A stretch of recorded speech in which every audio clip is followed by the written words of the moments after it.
Olá, povo capelense, estamos aqui em mais uma rodada aí de entrevistados. Entrevistados não, bater um papo aqui com o pessoal e hoje estamos com a Débora Winkler, candidata a vereadora por Capela do Alto. Olá, Débora, tudo bem? Muito Olá, obrigado por ter vindo aqui participar com a gente. imagina, eu que agradeço o convite, Fred.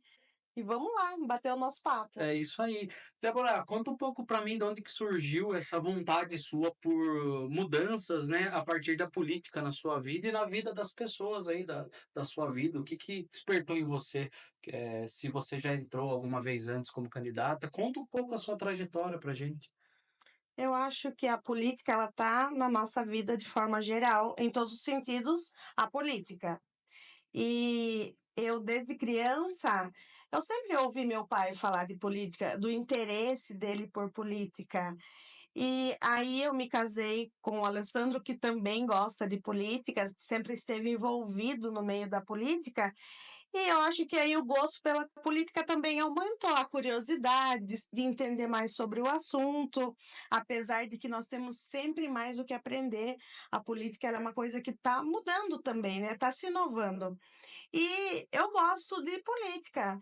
E eu acho que o meu trabalho fez com que eu enxergasse a necessidade de ter um envolvimento maior. Legal, e conta um pouco sobre o seu trabalho, o que que você faz, né, para eu entender um pouco, toda essa amplitude, do quanto você necessita ajudar a Capela do Alto como vereadora, né. Então, eu trabalho na área da educação desde 2008. E em 2009 eu me efetivei no município de Capela do Alto como professora. Eu estou na rede há 16 anos, né? E há 9 anos eu estou na coordenação pedagógica, eu mudei de cargo. E na coordenação pedagógica você tem uma visão maior das famílias, porque você trabalha com os professores, né? E também com as famílias. Então a gente acaba vendo a necessidade das famílias, dos alunos, do envolvimento dos pais e do não envolvimento dos pais, do quanto as políticas públicas fazem falta na escola. Então, eu acho que nós temos que buscar a estar mais atuantes para poder oferecer o melhor, no meu caso, para os meus alunos, do qual eu tenho contato diário e que cada ano vem uma nova clientela, posso chamar assim. Sim, com certeza, é o futuro da cidade, né.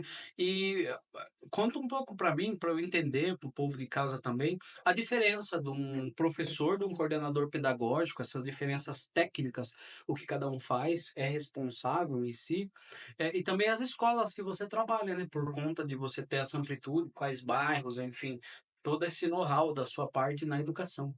Vou falar um pouquinho da minha jornada, então, de como começou, para ser um pouco mais fácil, como se fosse uma linha do tempo. Eu iniciei na sala de aula, fiquei bem pouco tempo na sala de aula, e logo em seguida veio a implantação do AEE na cidade de Capela do Alto. O AEE é o atendimento educacional especializado. Naquela época eu não tinha nenhum conhecimento do que ia ser o AEE, porque era tudo muito novo. Na verdade, ninguém tinha. E eu ainda era bem nova na rede, e eu não sei da onde surgiu um desejo, eu falei: "Ah, eu quero trabalhar no AEE". E eu fui atrás da pessoa que estava implantando na cidade, na época era a Angélica, uma profissional de Araçoiaba da Serra, e falei para ela que eu queria trabalhar. Eu era efetiva como professora adjunto, adjunto 2 do fundamental do primeiro ao quinto, fundamental um. E eu falei para Angélica: "Angélica, eu quero ser professora do AE". A Angélica falou assim para mim: "Mas que cargo você ocupa?". Eu falei: "Ah, eu sou professora adjunto 2". Ela falou: "Não, você não pode". Falei: "Nossa, por que que eu não posso?". "Não, nós vamos oferecer para toda a rede e vai ser só para quem é PEB 2, adjunto não". Daí eu falei: "Tudo bem". Mas, ainda assim, eu quero deixar claro o meu interesse. De repente, se houver a possibilidade, acontecer algo diferente que eu tenho a vontade, eu quero. Aí ela falou: "Ah, tudo bem". E foi oferecido para a rede. Eu acredito que em mais de 100 professores teve o convite e não quiseram, muitos não quiseram. E na época foram, acho que 12 professores. Era um por escola em cada período, só no Cercadinho, que é uma escola menor, era uma professora só, que no caso depois vinha ser eu. Aí ela me chamou, falou: "Débora, é o seguinte, não teve muita adesão, as professoras não quiseram. Se você quiser, você pode vir para o AE". Falei: "Oh, beleza, vou sim". Trabalhei 1 ano no AE, na escola do Cercadinho. Depois desse 1 ano, aconteceu toda a implantação nas demais escolas. Eh, eu peguei e aí veio o concurso público no ano seguinte. Aí eu falei: "Ah, vou estudar, vou passar no concurso". Passei no concurso, primeirão lugar. Me efetivei como professora do AEE. Vim trabalhar na escola Maria Elza aí. Aí fiquei 5 anos na Maria Elza, nesse atendimento educacional especializado, no qual a gente dá atendimento para as crianças com necessidades educativas especiais. Hoje seriam as crianças com todos os tipos de deficiência, crianças do espectro autista, crianças com altas habilidades. E nesse período de 5 anos nessa área, eu pude aprender muito, me trouxe muita bagagem. Eh, e foi novo também, porque ainda era novo, tanto que hoje o município ainda assim, muita gente fala que nós somos referência, porque nós começamos já nessa época e a gente veio numa crescente, viemos evoluindo. Aí, o que que aconteceu? Depois de 5 anos, eu tive um episódio na minha vida, assim, meio traumático, posso falar. Nós sofremos um assalto na minha casa. E aí, nesse assalto, a gente ficou mais de meia hora lá com os ladrões lá dentro da minha casa e foi bastante traumático. E eu entrei numa depressão depois disso. Eu fiquei deprimida e eu não tinha vontade de trabalhar, porque eu fiquei com medo de sair na rua. Eu Sim. tinha eu olhava, assim, para os moleques, vou falar assim, moleque, homem, assim, eu via ladrão nas pessoas. O trauma foi bem grande e não foi só comigo, né, foi com as meninas na época, com o Alessandro, foi difícil para todos nós. E aí eu desisti, falei: "Eu não quero trabalhar mais". Na época eu fui pedir o afastamento sem remuneração, mas na época o prefeito não aceitou. Eu falei: "Então eu estou exonerando o meu cargo. Eu quero 1 ano para mim esfriar minha cabeça, me cuidar. Quando eu estiver bem, eu volto trabalhar. Não quer dar o afastamento, vou exonerar". Exonerei. Aí veio isso foi em fevereiro, mais ou menos. Quando foi em julho, lançou-se outro concurso público da coordenação pedagógica, uma única vaga. Aí eu falei: "Ah, eu queria ficar 1 ano trabalhando, mas uma vaga só, dificilmente eu vou passar primeiro lugar, né, fazer por fazer". Fui e fiz concurso, passei de novo. Não deu tempo de ficar 1 ano descansando em casa. Oh, entendi. Mas graças a Deus eu já estava bem, né, fiz um tratamento aí, busquei terapia na época, fiquei bem. E fui para a coordenação pedagógica logo no mês de setembro. Fiquei acho que 6 meses longe da escola. E foi uma experiência, assim, que me trouxe também muita bagagem, bastante dificuldades, bastante aprendizagem, acho que trouxe todos os tipos de sentimentos. E aí, nisso já se foram 9 anos. E a diferença de estar você perguntou qual a diferença de professor e coordenador. O coordenador é aquele que coordena a equipe pedagógica, que são os professores.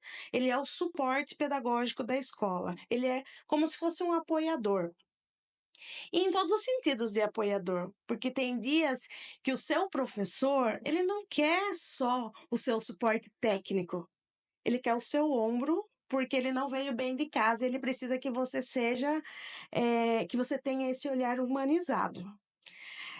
Tem dia que ele não está bem na sala de aula e você precisa ir lá ter esse olhar e perceber, ter essa sensibilidade de ver que não está dando certo aquela aula, porque aconteceu algo, ou por uma inexperiência, muitas vezes, ou por algum problema que seja, e você tem que dar esse suporte, às vezes emocional e às vezes mesmo de cunho pedagógico.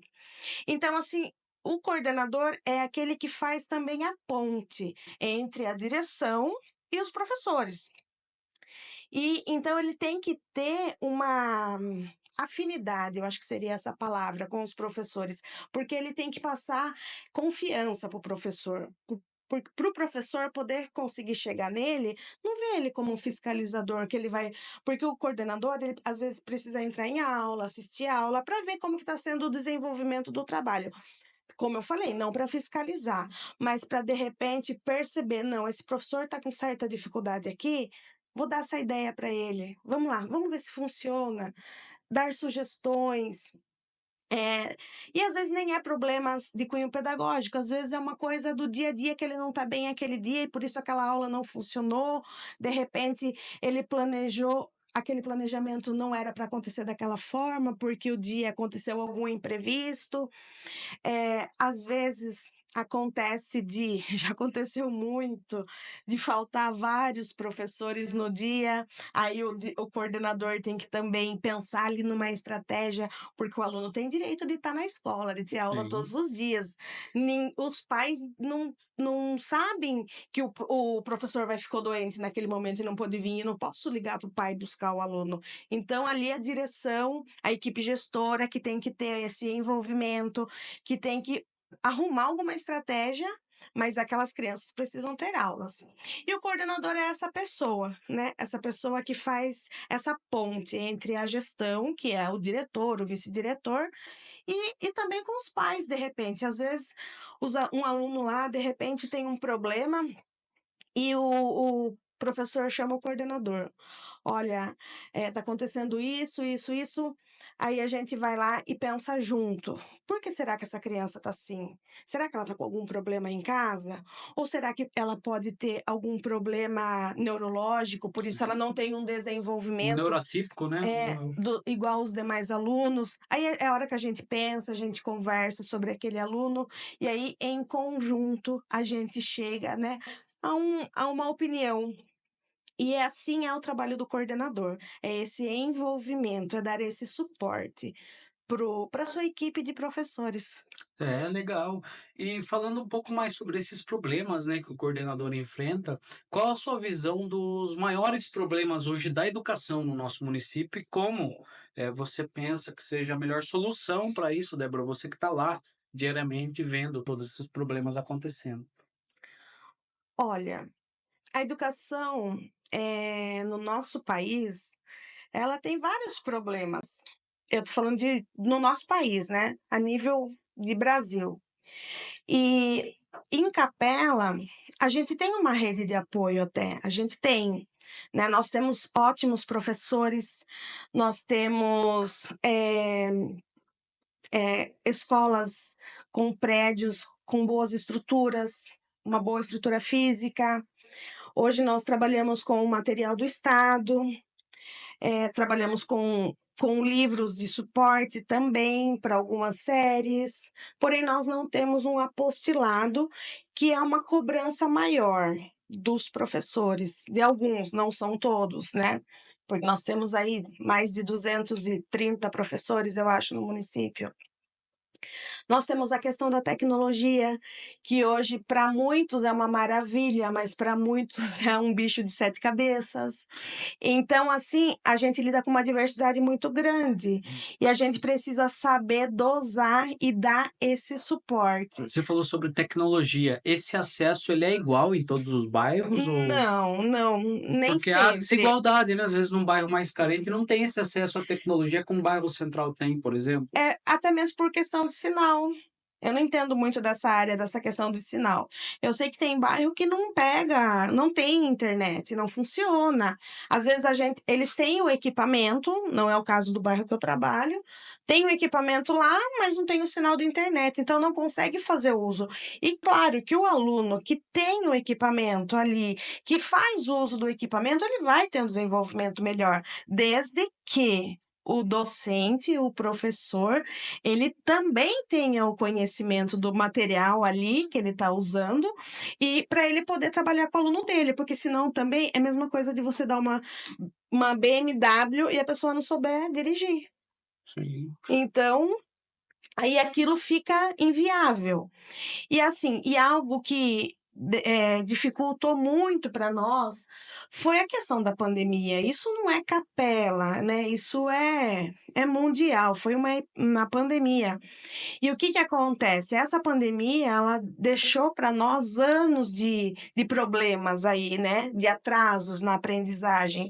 E com esse atraso, a gente precisava ter um apoio maior na questão do reforço escolar. E isso é um pedido, acho que um pedido de socorro de muitos professores, que é o que acaba deixando esses professores muitas vezes preocupados, muitas vezes desesperançosos, porque há muitas crianças com deficiência na aprendizagem. Eu sou um deles. Você me conhece desde menino, sempre fui atentado, né, Débora? Mas é aquele negócio, a criança naquela época não era. Ah, o menino só é ligado 220, mas houve ali entre o segundo, acho que segunda série, na época era segunda série. Minha mãe foi chamada na escola e disse: Ó, o Frederico não sabe ler, eu não sabia ler e escrever, algo assim, e falou: Ó, se ele não aprender em X tempo aí, nós vamos ter que repetir ele de ano e tal. E, bom, não sabia o que acontecia, mas Às vezes daí até apanhava, né? muito, apanhava demais, não sabe. Aí a minha avó Plautília, uma excelente professora, ela alfabetizou muita gente aqui na cidade na época. Ela pegou o livrinho dela antigo lá, do formato dela, de sílabas e tal, e aí eu aprendi a ler e escrever, e tanto é que hoje eu sou um comunicador, mas também tive o laudo de TDAH, eu tomo Venvance, enfim, sou neurotípico, né? Mas na época não se sabia. Não tinha estudos É atrás, né? atrasado e já era. E se É. eu não tivesse uma pessoa na minha família que fosse professora para me ajudar, eu ia ser repetente e é isso aí, sabe? Uhum. E ia ficar batendo ali no sistema, né? Sim, Porque para mim sempre foi difícil fazer um vestibular, sempre foi difícil parar para ler. Depois que eu tomei o Vivance, né? dá uma Que centralizada, consegue se concentrar. exatamente, é outra vida. Eu falo que existe a vida pré e pós o Vivance, assim, ó, em todos os E sentidos, né? e nessa questão, há muito preconceito também da sociedade, porque há pais e pais, você falou aqui, eu não vou citar nomes, mas eu tive pessoas da minha família que quando crianças, tinham todas as características de um possível TDAH, e os pais achavam que o medicamento ia viciar e ia prejudicar, sendo que o medicamento ia trazer essa concentração. E aí essa criança foi crescendo sem o medicamento, né, em toda aquela agitação, vai aprender, mas vai aprender de forma mais difícil, vai ter um maior sofrimento, né? E não só da criança, da família também, porque deixa até a mãe perder a cabeça, É, porque é uma criança bem mais agitada. E assim, você tocou num ponto que nós temos muitas crianças em sala de aula com inúmeros tipos de transtornos, deficiências, e hoje que não são diagnosticadas. Por quê? Porque, na maior parte do tempo, os pais não querem aceitar. Não são todos os pais que, quando o professor chega e fala, o pai aceita e vai buscar ajuda. Eh, Tem pai que já aceita de primeiro, já vai atrás de uma equipe multidisciplinar, consegue fechar um diagnóstico, aquela criança passa a ser medicada, aquela criança vai se desenvolver dentro da normalidade.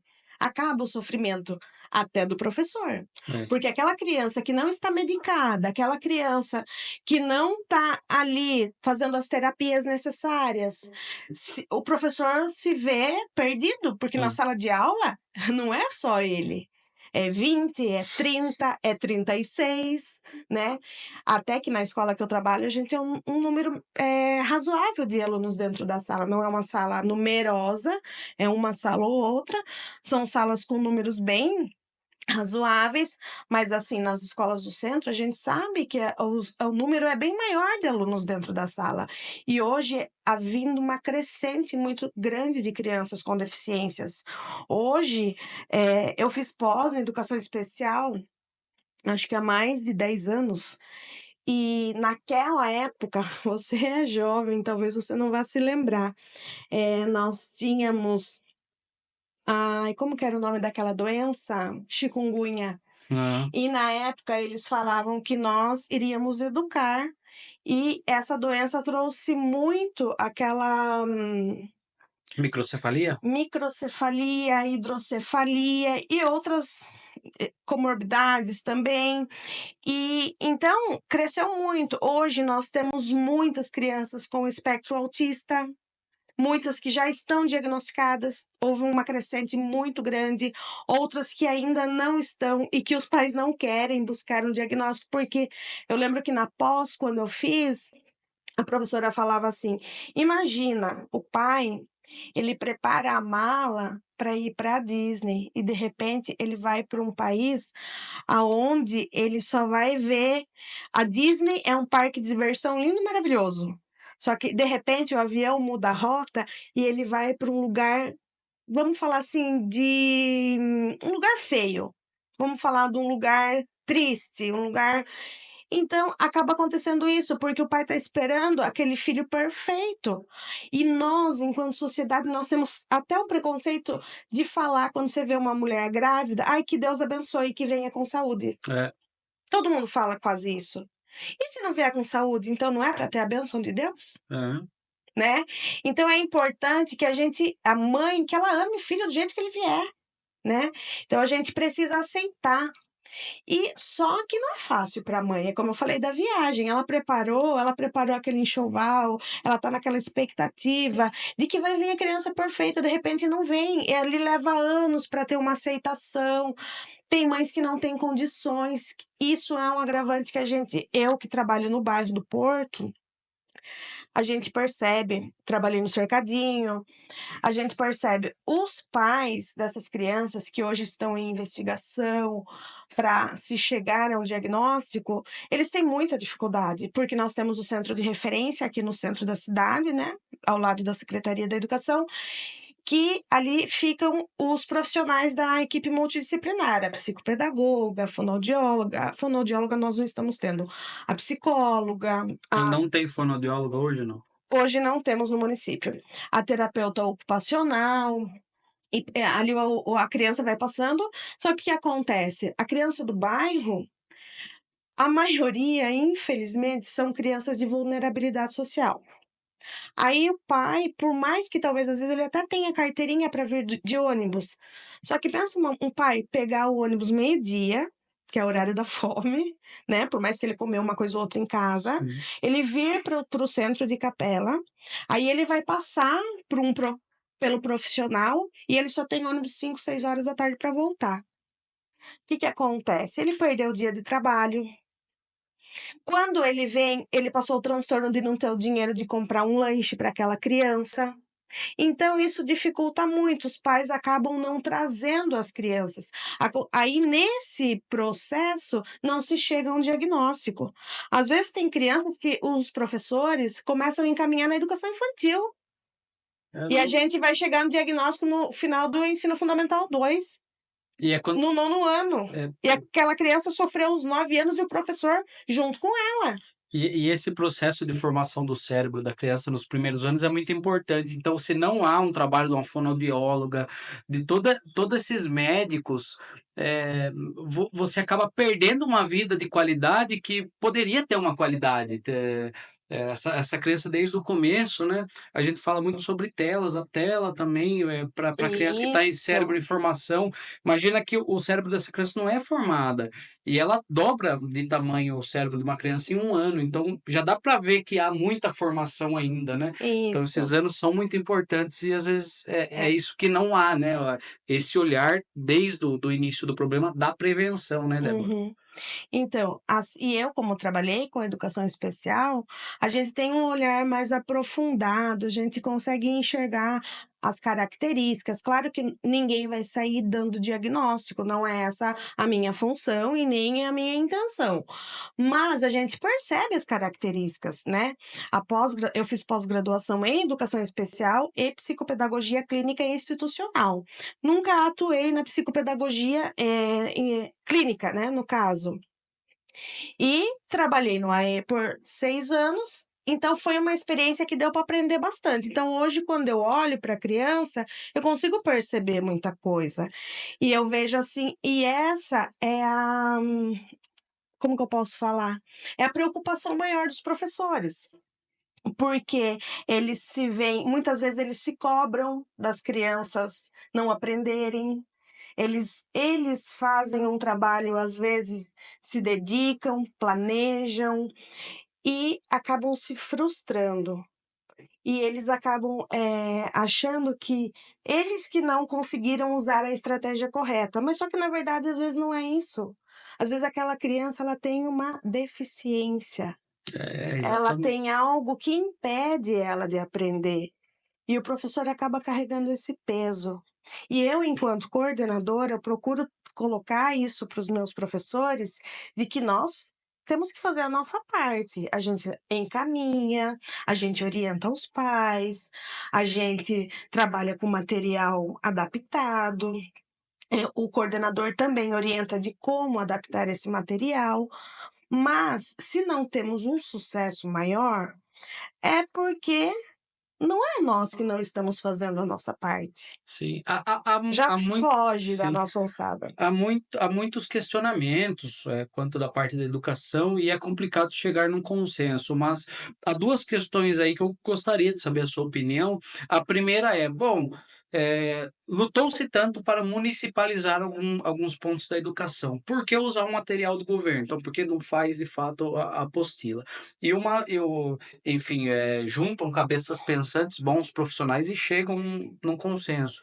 E a segunda é essa questão muitas pessoas reclamam que os alunos não têm onde colocar o material e acaba carregando muito peso, isso acaba afetando aí, coluna, porque tá também em formação, né, uma criança aí do ensino fundamental, ele tá em formação, todo essa informação óssea, né, dessa parte mais biológica e estrutural do corpo.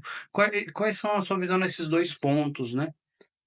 Então, na verdade, eu eu acho que eu passei pelas 2 experiências. Quando eu comecei, nós tínhamos o sistema apostilado, e tem professores que trabalham muito bem com o sistema apostilado, e tem professores que até tinham uma dificuldade maior. E tem professores que, além do apostilado, ele ainda agregava outros materiais quando ele achava necessário.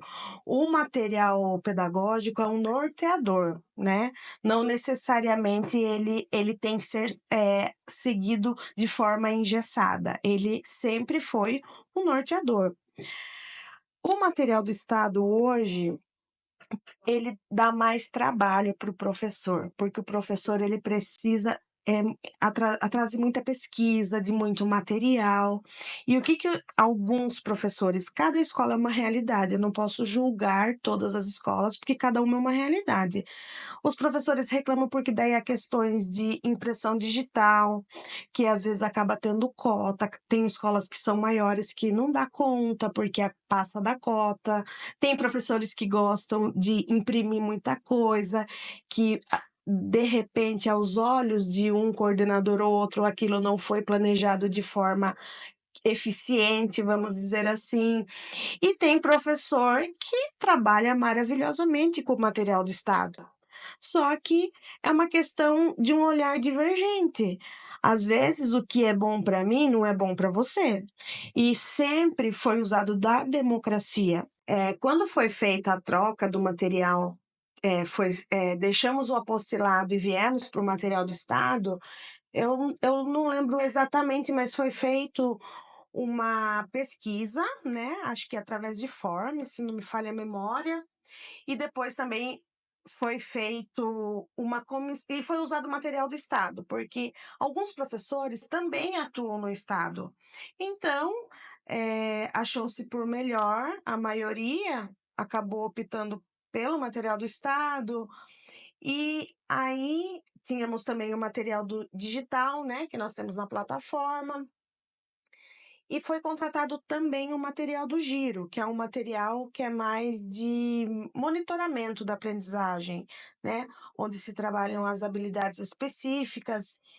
E esse material, foi um pouco cansativo, eu acho assim, porque, eu vou falar o que a maioria dos professores me relatavam, né, e o que é a minha opinião também. O material do Giro veio num momento em que as crianças estavam em grande defasagem por conta da pandemia. Então as crianças, elas precisavam de um reforço, de um resgate de aprendizagem. E o material do Giro trabalhava-se de forma mais acelerada, onde as crianças não conseguiam acompanhar. Então os resultados não foram tão positivos. Né.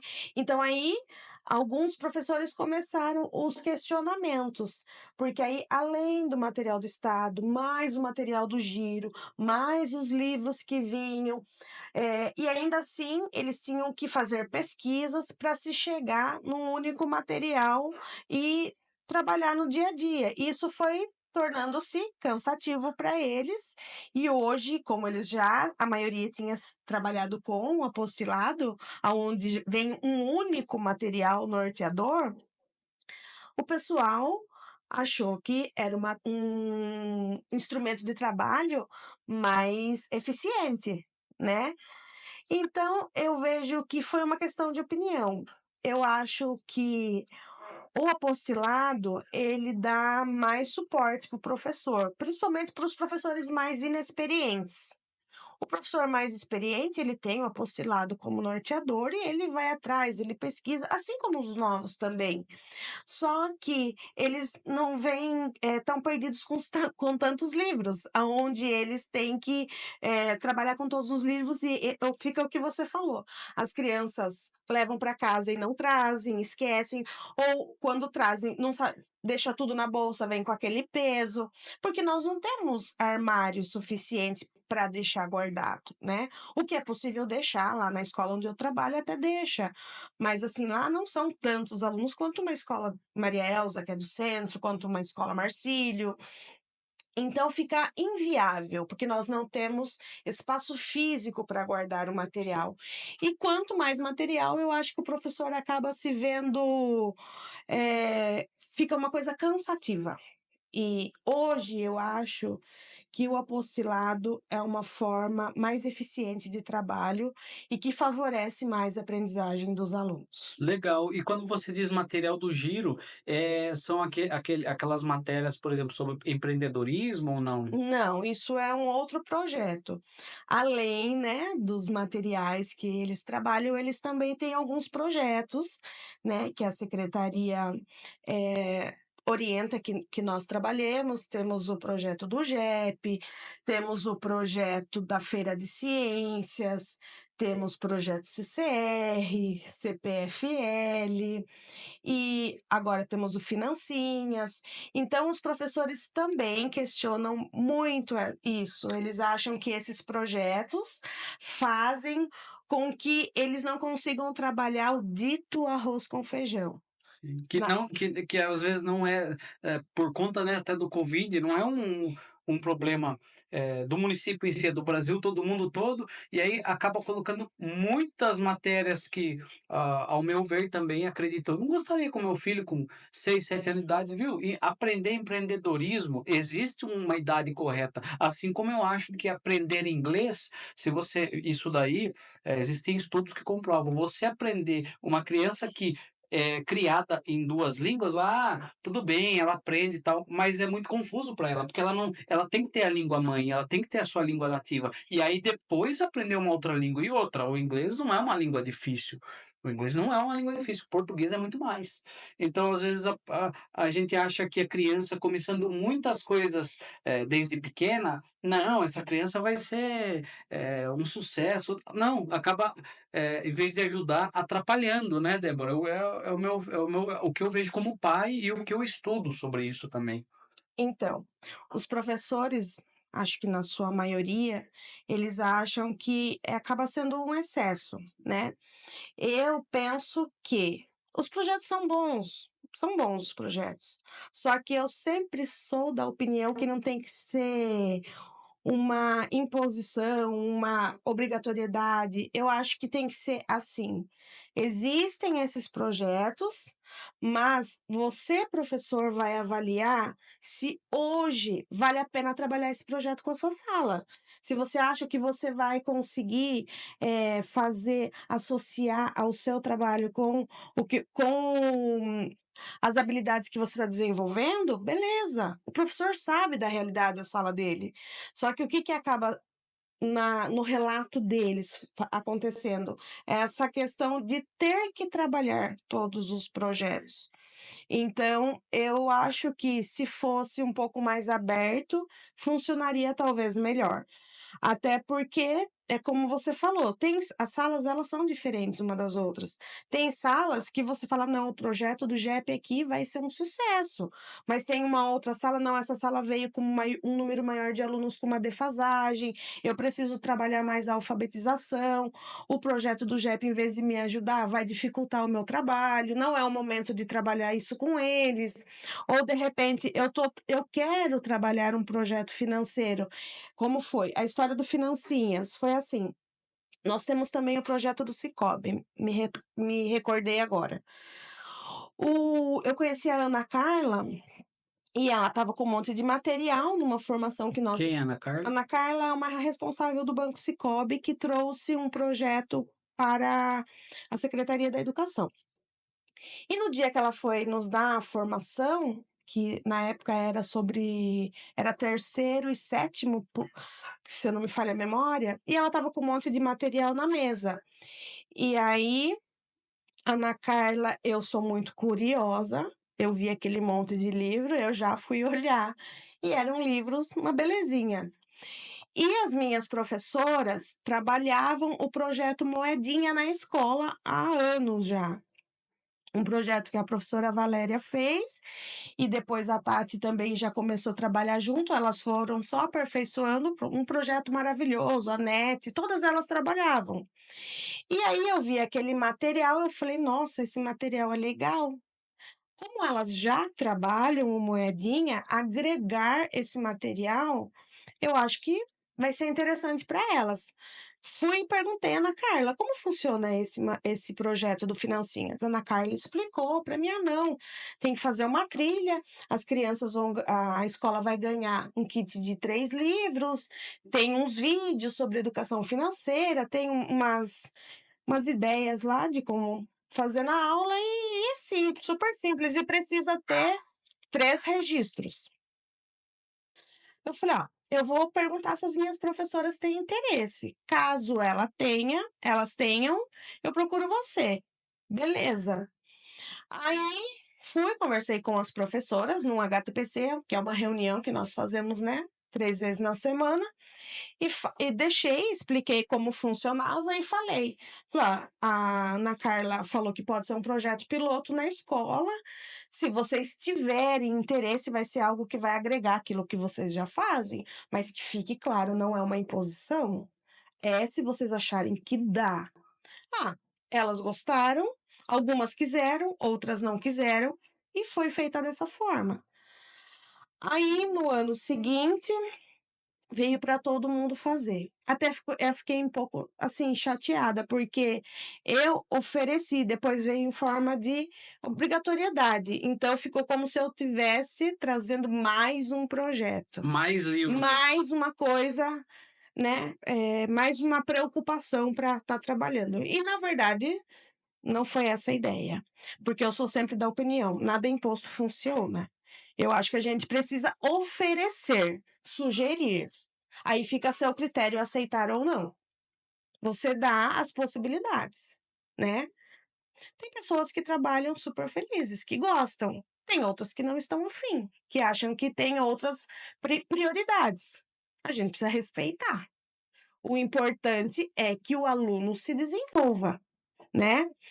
E assim, nós, apesar de todas essas dificuldades que a educação enfrenta, e hoje, mas o que mais se agrava, pelo menos que eu ouço com a minha equipe, é a questão de não ter o suporte aos alunos que estão em investigação, por conta de não ter não seria a acessibilidade, mas o acesso, que é o como eu expliquei antes, do trajeto que eles não conseguem trazer os filhos. Então hoje, a preocupação maior ainda é essa. Mas eu acho que a gente precisa rever tudo isso, né. Eu sou da opinião que a gente precisa sentar novamente, revisar as rotas. Eu acho que nunca, não deu certo, é revisar as rotas, é alinhar novamente, vamos mudar a estratégia. Talvez com você funciona, mas com o outro não funciona. Pivotar, né, você tá num É, lugar que continua caminhando, mas é, leves ajustes, né. isso.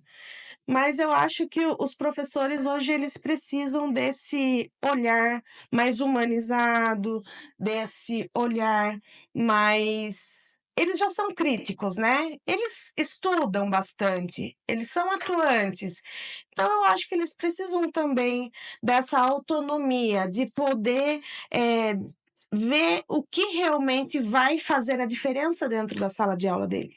É, os professores partem também das características, de como eles também veem a educação, né, cada ser humano é único e irrepetível, né, Com certeza. então cada professor tem que ter essa autonomia, concordo muito com você. E esse olhar para o professor, né, às vezes a gente vai numa escola, vai no hospital, sempre apontar o dedo para os profissionais, mas e aí, quem que estão de fato, cuidando deles, né? É, Eles têm que cuidar da gente, dos nossos filhos, é. da educação, enfim, mas e quem está cuidando desses Por profissionais? isso Às vezes que você, são poucos profissionais como você lá para dar todo esse suporte, né? E é por isso que hoje a gente vê uma grande quantidade de professores que adoecem, que, né, saem de atestados, dão, né, vários atestados. Por quê? Porque se sentem sobrecarregados. Toda profissão, olha aqui, né, por exemplo, a sua profissão, a gente está conversando, eu e você aqui. O professor ele está com 20, ele tem que conseguir atender essa demanda sozinho.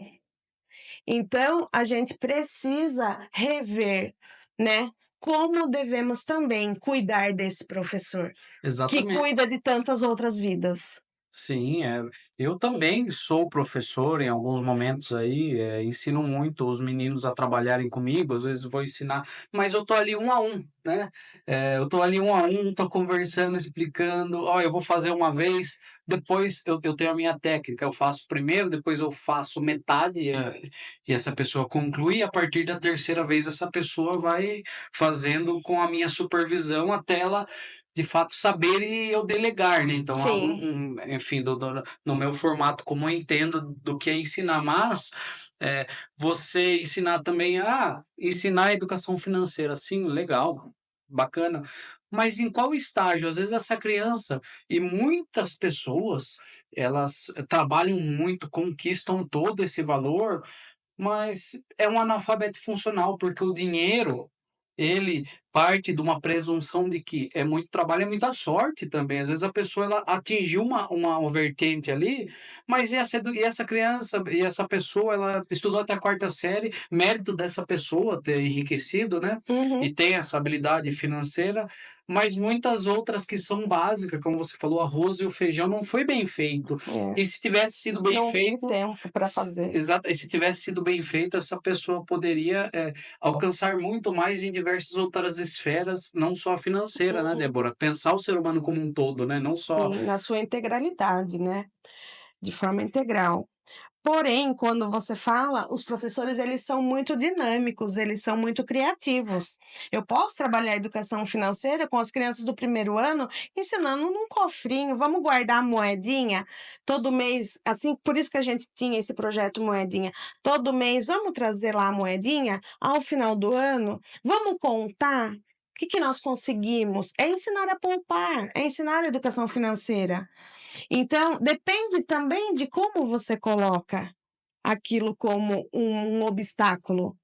E isso também nos ensina, porque hoje, como a Ana Carla falava comigo, existem adultos que não têm educação financeira, que saem gastando aí e depois adoecem, porque não conseguem pagar. E de repente, se ele tem essa educação financeira desde a sua primeiro ano lá, de forma simples e adaptada, ele vai aprendendo no decorrer da vida dele, e ele pode não ter esse problema futuramente. Porque hoje, as estatísticas de inadimplência são inúmeras, por conta de pessoas que não tiveram educação financeira. Então tudo tem o seu lado positivo, só que a gente precisa conseguir enxergar pelo ângulo aonde você veja que aquilo é positivo e não um obstáculo. Exatamente. Falando um pouco dessa parte de educação como um todo, e a sua vida na educação olhando para a sociedade, o que você busca, para o bem comum aí, pra Capela do Alto, como vereadora, né, se eleita, o que que você vai buscar e priorizar no seu eleitorado, Débora? Então, hoje, nessas caminhadas que a gente faz, conversando com um, conversando com outro, a gente observa a deficiência, a dificuldade que nós temos na saúde, mas isso também a nível Brasil. Porém, eu acho que, diante de uma arrecadação que o município aumentou bastante, né, devido às empresas que vieram, eu acredito que seria importante um investimento maior na saúde. Porque nós temos uma população que precisa muito de uma saúde de qualidade. Nós precisamos todos. Eu mesma, eu tive no final do ano, até na noite de Natal, no dia de Natal, eu passei no posto tomando soro, que eu tive pedra na vesícula. Teve um dia que eu cheguei no posto, eu não aguentava ficar sentada de tanta dor. Então todo mundo pode precisar, e eu tenho plano de saúde, mas tem certos momentos da nossa vida que o pronto-socorro vai ser ali. Sim. Então nós precisamos ter um pronto-socorro que nos socorra, né, que esteja preparado. E muitas vezes a gente, ouve relatos que não nem sempre tem o médico para atender naquele momento, principalmente o pediatra. Eu que estou lá no bairro, acontece muito criança que fica doente na escola após as 4, a UBS está fechada, e aí os pais muitas vezes aconteceu, não tinha carro para ir buscar a criança na escola doente. Teve casos de criança que já quebrou o braço, daí demorar um pouco para a ambulância chegar, porque estava atendendo outra ocorrência. Então eu percebo que nós precisamos, eu acho que se eu tiver a oportunidade de ser eleita, eu acho que, solicitar, requerer, né, um investimento maior na saúde, e principalmente para os bairros. Porque eu acho que os bairros têm mais dificuldade do que nós que estamos aqui no centro. Sim. Então eles precisam ser melhores assistidos. Eu acho que a saúde deve ser a nossa prioridade. Sim, hoje mesmo eu passei na frente do posto, tinham dois camburões da polícia lá do presídio, então, pô, querendo ou não, são 4.000 presos. Esses presos também são atendidos aqui e Com com prioridade, e aí às E vezes às vezes tem uma criança ali que tem que esperar eles serem atendidos primeiro.